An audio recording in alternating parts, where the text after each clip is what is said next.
pro ya isme mikro ipenyo ipengrau ya pencaj hapusnya kami uhap kendau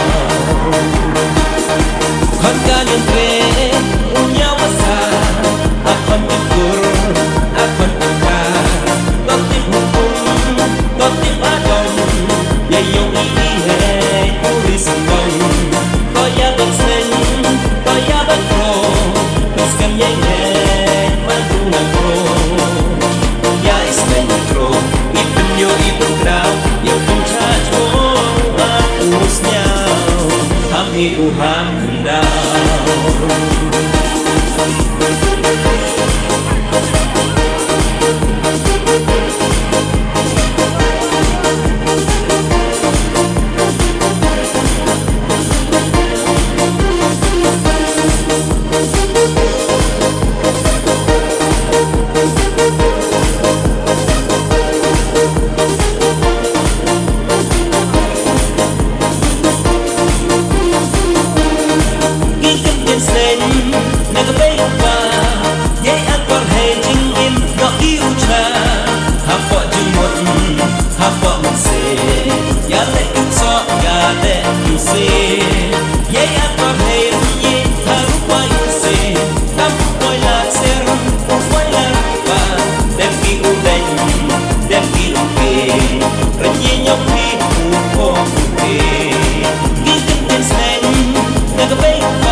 Rau cho tenang.